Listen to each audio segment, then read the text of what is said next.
Hey, what's up guys? My name is Ryan Murphy, and today I'm going to show you how to run an online film festival. My first tip for you is adequate research and planning.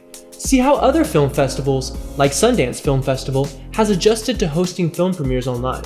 You should also research how they efficiently schedule these film festivals. The next thing you're going to want to do is decide on a time and a date, but don't overlap with other large festivals. This may take away from the hype of yours. Next, you're going to want to create a website and find a streaming service to showcase your festival, but make sure they have good ticket functionality. So if your premiere is free, you won't need to figure out the payment details for these online tickets, but it's important to create accounts so that filmmakers and viewers can still interact. And last, don't overlook the importance of keeping your films safe.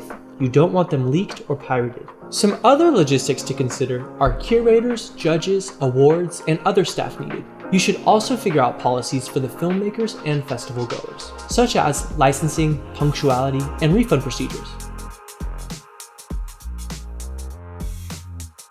When you're attracting submissions, make sure to stream premieres only within a limited window and allow the filmmakers to have all their rights without any exclusivity. You also want to make the submission process as easy as possible and be clear on the file format, such as MP4 or MOV. You should also require closed captioning for all your submissions. Consider partnering with Rev to get all your closed captioning needs, such as questions and answers, panels, and award ceremonies. You can also promote your event by showcasing trailers of the films that are in the festival. This allows festival goers to preview the film before purchasing a ticket.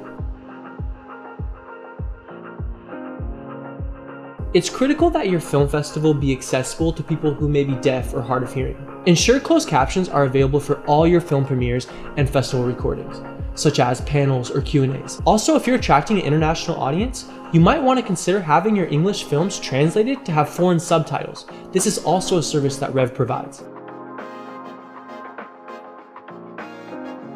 So when marketing the festival, figure out all the ways to get the word out for your online film festival. So you can use movie trailers, movie posters, stills from films, or even art based on films. Be sure to mention any big premieres, directors, or special guests that will be at the festival. And be sure to use closed captioning for all your marketing material. Film festival viewers love the in-person experience. So do everything that you can to make all the attendees feel engaged and feel like they have the ability to interact. Hold live Q&A sessions, panels, and award ceremonies. This allows the audience to ask questions and interact with each other. It's important for all your viewers to be able to participate.